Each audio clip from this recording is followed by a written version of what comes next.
October 21st, 1600. Dawn breaks over the valley of Sekigahara. 160,000 soldiers face each other across the fog. At the center of the Eastern Army sits a man who has waited his entire life for this single morning. Tokugawa Ieyasu is 58 years old.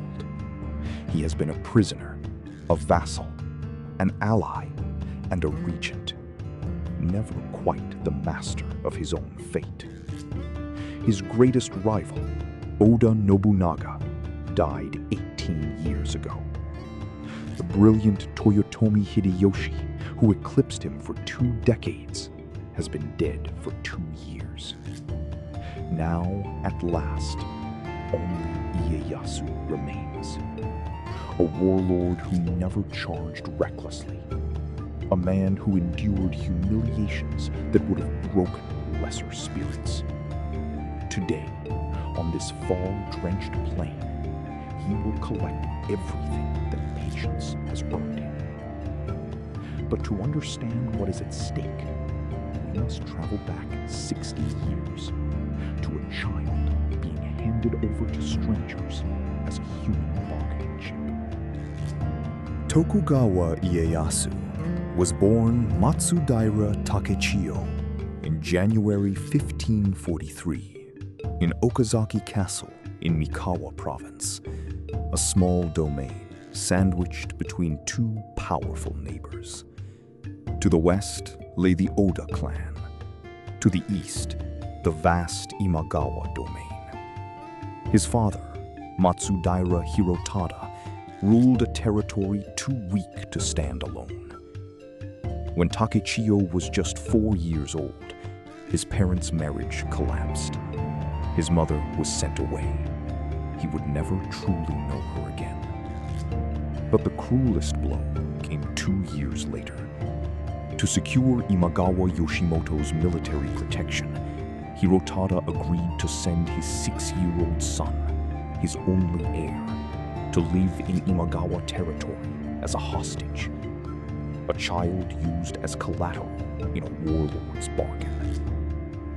The convoy carrying young Takechiyo was intercepted by Oda forces before it even reached its destination. Instead of the Imagawa, the boy found himself a prisoner of Oda Nobuhide, father of the warlord who would one day become his greatest ally and his gravest burden. Oda Nobuhide treated the young hostage with unexpected decency. He was housed, educated, given basic comforts. But when Nobuhide died in 1551, the arrangement shifted. The Imagawa renewed pressure, and at the age of 9, Takechiyo was finally transferred to Sunpu, the Imagawa capital. He would spend the next 8 years there, growing from a boy into a young man under the watchful eye of Imagawa Yoshimoto. He was not mistreated. He was trained in letters, martial arts, and strategy. He was married at 15. He fathered a son. But make no mistake, he was property. His every movement was controlled. His clan's safety depended on his obedience.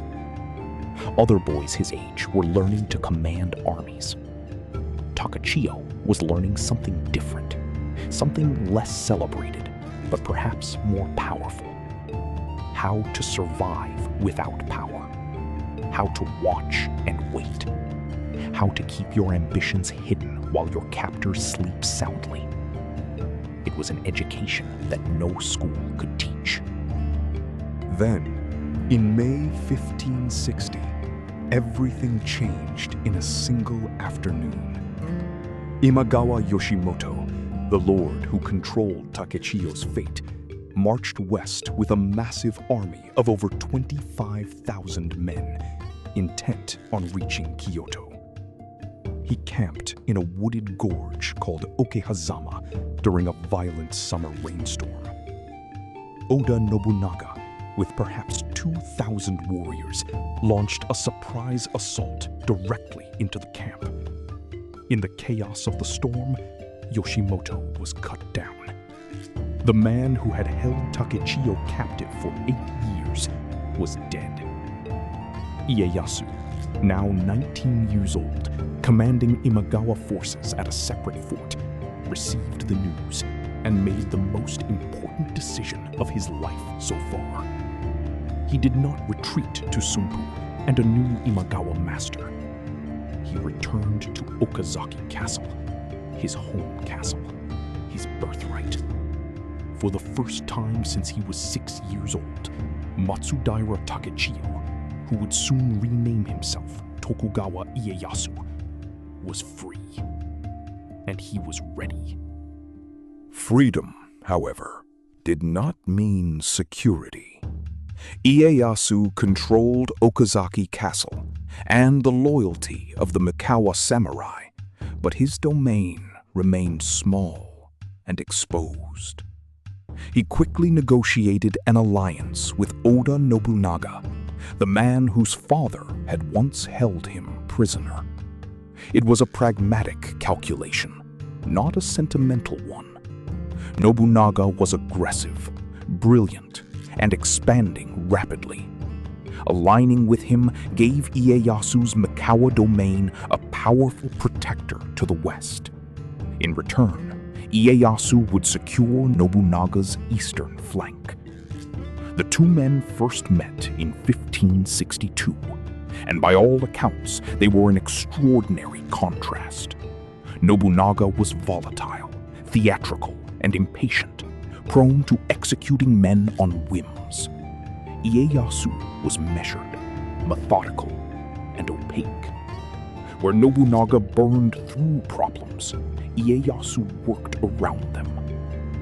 Their alliance would hold for 20 years, weathering crises that would have shattered lesser partnerships, because both men understood something essential. Together, they were unstoppable.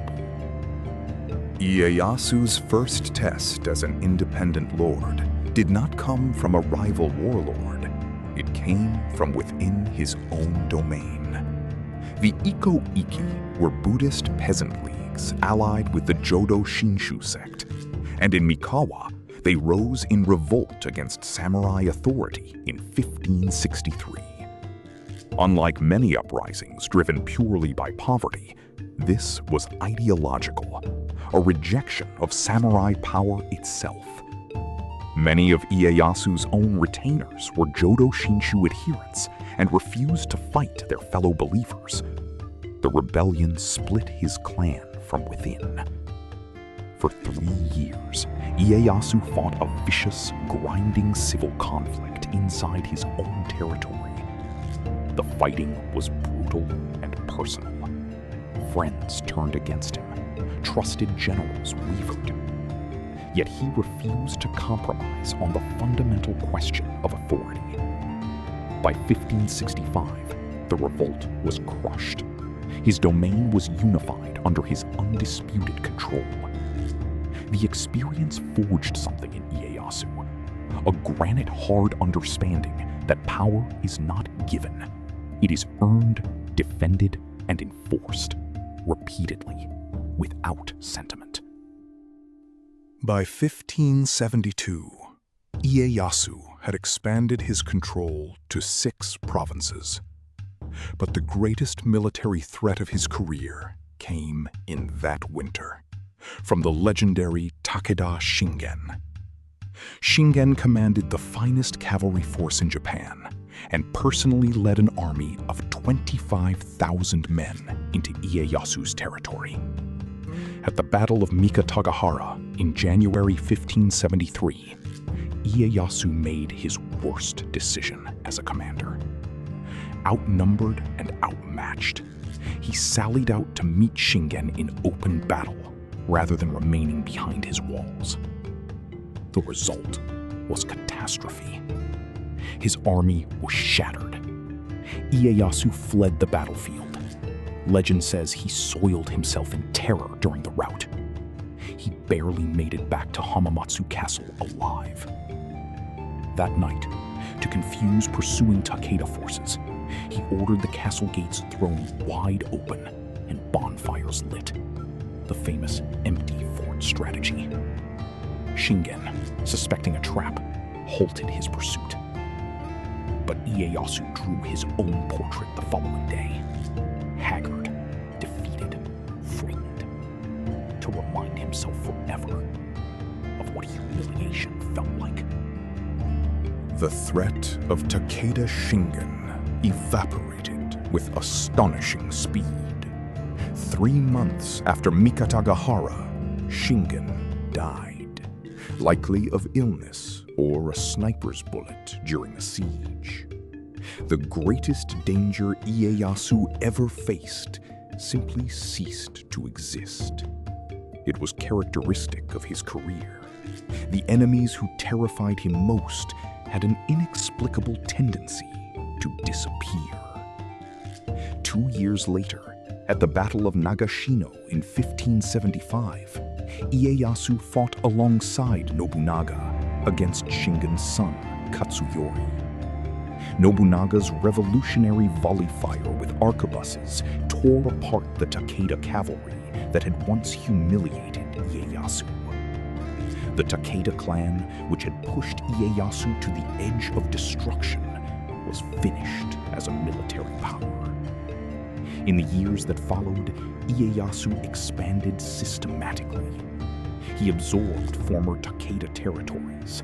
He administered justice with meticulous fairness that won him genuine loyalty from conquered populations. While Nobunaga burned and destroyed those who resisted, Ieyasu invested in the people he governed. He was building something slower, deeper, and more durable than conquest. Then came a wound no battlefield could inflict.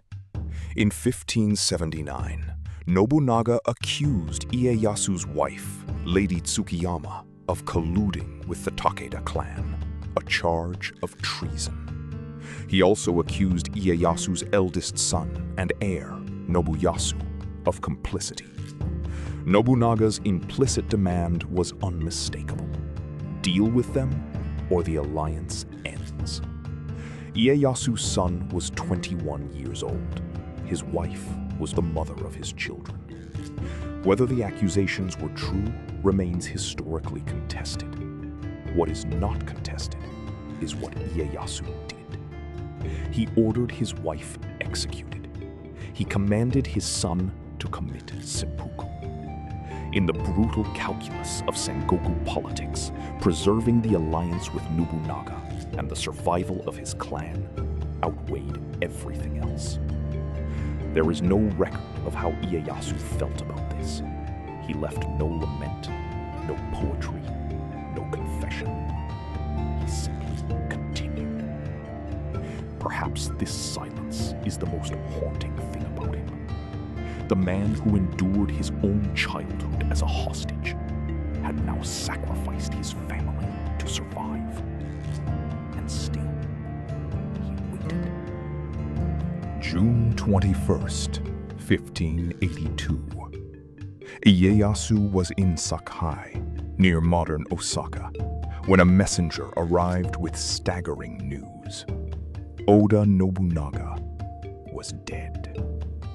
Akechi Mitsuhide had surrounded Honnoji Temple in Kyoto with 10,000 soldiers and forced the man who had commanded half of Japan to his end. Ieyasu found himself with a tiny escort of perhaps 30 men deep in enemy territory, with his protector of 20 years suddenly gone. The roads were chaos. Assassins might be anywhere. Some advisors urged him to die honorably rather than risk capture and humiliation. Ieyasu refused. He made a desperate overland journey back to Mikawa through the mountains of Iga, guided, according to tradition, by Hattori Hanzo's ninja. he reached home safely. Within days, a general named Hashiba Hideyoshi had destroyed Mitsuhide at the Battle of Yamazaki. The succession crisis Ieyasu might have exploited was already over. Someone else had moved first. Once again, Ieyasu would have to wait. Hideyoshi moved with electrifying speed to consolidate power after Honnoji. Ieyasu was not ready to simply yield. In 1584, they fought, the only direct military confrontation of their careers, the Komaki Nagakute campaign. Ieyasu outmaneuvered Hideyoshi's general, Ikeda Tsuneyoki, and won a significant tactical victory at Nagakute. For the first time, the man who would rule Japan had been beaten in the field by Ieyasu. Yet Ieyasu understood a battle won is not a war won. Hideyoshi controlled 10 times his resources. Rather than escalate toward inevitable defeat, Ieyasu negotiated. He submitted to Hideyoshi's political authority in 1586, traveling to Osaka Castle in person to pay his respects. He sent his mother as a hostage. He accepted a reduced position. It was the second great humiliation of his adult life. But he went home with his domain intact, his army preserved, and his future open. If patience is held, runs a Japanese proverb Ieyasu is said to have loved, the mulberry leaf becomes satin. The years under Hideyoshi's supremacy were a masterclass in strategic patience. Ieyasu served as one of Hideyoshi's most trusted generals and administrators, but never quite close enough to be dangerous, never far enough to be forgotten. When Hideyoshi ordered the catastrophic invasions of Korea in 1592 and 1597, Ieyasu stayed home. He administered the Kanto region, the great eastern plain around modern Tokyo that Hideyoshi had assigned to him. He built. He governed well. He accumulated resources and loyalty quietly, away from the battlefield attrition that was draining other lords. Then, in 1598, Hideyoshi died. His heir, Toyotomi Hideyori, was only 5 years old. Hideyoshi's deathbed council of 5 regents, Ieyasu among them, was supposed to govern collectively until the boy came of age. Ieyasu had sworn, along with the others, to protect the Toyotomi succession. But the oath of a patient man, it turns out, is not always the same as his intention. The wheel was finally turning his way. Ieyasu began making alliances the moment Hideyoshi was in the ground. Marriages, pacts, and quiet understandings, all technically violations of the council's rules forbidding regents from acting independently. His rivals on the council, led by Ishida Mitsunari, Hideyoshi's meticulous and deeply loyal administrator, grew alarmed. Mitsunari was brilliant at administration, but politically clumsy and personally abrasive. He had made enemies among the very lords whose support he needed. When Mitsunari attempted to have Ieyasu arrested in 1600, 7 of Hideyoshi's own generals sided with Ieyasu instead. The lines were drawing themselves. Japan was dividing into 2 great coalitions: the Eastern Army, loyal to Ieyasu, and the Western Army, fighting to preserve Toyotomi rule. Armies began to march. Castles fell and changed hands across the country. And on the night of October 20th, 1600, Both great forces converged on a narrow valley between mountains, in a province called Mino, near a post town called Sekigahara. Tomorrow, 58 years of patience would either be rewarded or end in ruin. At dawn on October 21st, thick fog blanketed the valley of Sekigahara. The Western Army held strong defensive positions. Numerically, the forces were roughly matched, perhaps 80,000 to the east, 100,000 to the west, though estimates vary. The Western Army had the terrain advantage, but Ieyasu held a card he had prepared months in advance. Kobayakawa Hideaki, a Western general positioned on a strategic hill to the east, had secretly agreed to switch sides when the moment came. The battle opened with arquebus fire and arrow exchanges. The Western forces held firm. For 2 hours, neither side broke. Ieyasu ordered a gamble. He fired warning shots at Kobayakawa's position, signaling that the time had come to act. Kobayakawa hesitated, and then, finally, committed. His 15,000 troops crashed down from the hill into the Western Army's flank. Other generals who had made secret agreements followed. The Western Army collapsed like a dam breaking. By noon, it was over. Ishida Mitsunari fled and was captured 3 days later. Sekigahara had lasted perhaps 6 hours.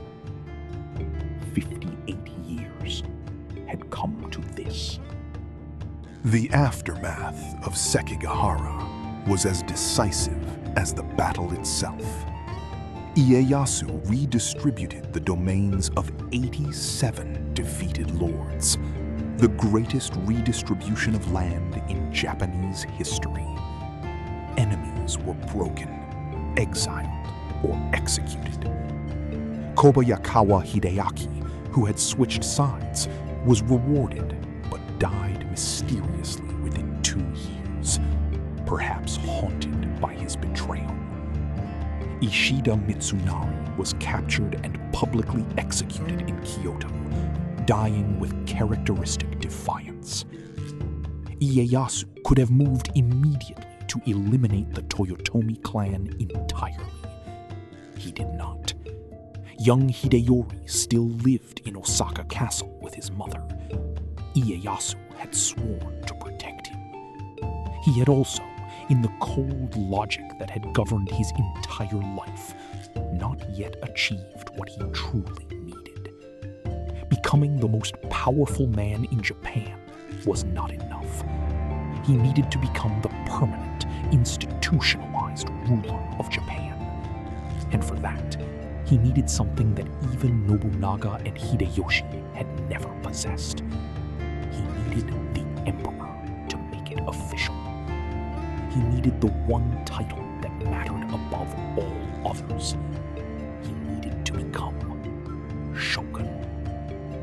In 1603, the Emperor Go-Yozei appointed Tokugawa Ieyasu as Sei-Tai Shogun, supreme commander of the expeditionary forces against the barbarians. Shogun, the title that the emperor had not bestowed on any Oda or Toyotomi, was now his. Hideyoshi, despite all his power, had never been granted it. He was of the wrong lineage.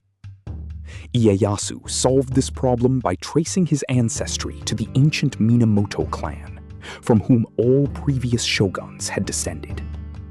He established his government, his bakufu, in Edo, the castle town he had governed in the Kanto plain. It was a strategic masterstroke. Edo was far from Kyoto, far from the emperor's court, far from established power centers. It could be shaped entirely by Tokugawa will. In the following century, It would grow into one of the world's largest cities. Today, we call it Tokyo. The boy who had been handed over as a hostage at age 6 had, at 61, claimed the highest military office in Japan. But one move remained. 2 years after becoming shogun, Ieyasu retired. In 1605, he passed the title to his son Hidetada. He was 63 years old and in good health. It was not exhaustion. It was a message delivered to every lord in Japan with unmistakable clarity. The shogunate is not a personal achievement. It is a hereditary institution. The title passes from Tokugawa to Tokugawa, always. Any hope that the shogunate might revert to the Toyotomi when Ieyasu died was extinguished in a single ceremony. Ieyasu himself remained the true power behind his son, the Ogosho, the retired shogun, directing affairs from his castle at Sunbu. But the system was now established. Even after his own death, the mechanism would continue. He had not merely won a war. He had built a machine, one that would govern Japan for 265 years. All that remained was one final, necessary cruelty. Young Toyotomi Hideyori had grown into a man, and Osaka Castle, the greatest fortress in Japan, was his. Ieyasu attempted diplomacy first. He proposed marriages and arrangements that would have peacefully absorbed the Toyotomi into the Tokugawa order. Hideyori's mother refused every overture. Osaka became a magnet for disaffected ronin who had lost domains after Sekigahara and dreamed of a Toyotomi restoration. In the winter of 1614 and summer of 1615, Ieyasu led 2 sieges of Osaka Castle. The winter campaign ended in a negotiated truce, which Ieyasu broke almost immediately, filling in the outer moats and then resuming the attack. The summer campaign ended with Osaka Castle in flames. Toyotomi Hideyori, cornered and defeated, took his own life. He was 23 years old. Ieyasu had kept the young Toyotomi alive for 15 years after Sekigahara, always hoping for a bloodless solution. In the end, there was only one solution he would accept. Every rival, every claim, every alternative, gone. Tokugawa Ieyasu died in April 1616, just 1 year after the fall of Osaka. He was 73. The cause was likely stomach cancer, possibly aggravated by his habit of compounding his own medicines. He was an avid amateur pharmacist. He was deified after death as Tosho Daigongen, the great illuminating incarnation of the East, and enshrined at the magnificent Nikko Toshogu Mausoleum north of Edo. His famous sayings echo through Japanese culture to this day. Life is like a long journey with a heavy burden. Let thy step be slow and steady, that thou stumble not. He once said that Nobunaga pounded the rice cake, Hideyoshi kneaded it, and that he himself was the one who ate it. It is a startlingly honest self-assessment. He was not the most brilliant, not the most daring, not the most creative of the 3 great unifiers. He was simply the last one standing. In the brutal arithmetic of the Sengoku age, that was the only thing that mattered. The Tokugawa shogunate Ieyasu founded endured for 2 265 years, Edo grew into a city of over 1 million people, perhaps the largest on Earth by the 18th century. Japan achieved a level of internal peace unprecedented in its history. The arts flourished, philosophy deepened. The samurai became administrators and scholars rather than warriors. But that long peace carried a hidden cost. When the outside world forced its way back in, when 4 black steamships appeared in the Bay of Edo in 1853 and demanded Japan open its ports, the shock was catastrophic. The samurai class that had governed in peace for generations was suddenly asked to face a technological revolution it did not recognize. The world Ieyasu built was ending, and the men who would fight to preserve it or destroy it would write the final chapter of the Samurai Age. If you want to know what happened next, subscribe and stay with us. That story is coming very soon.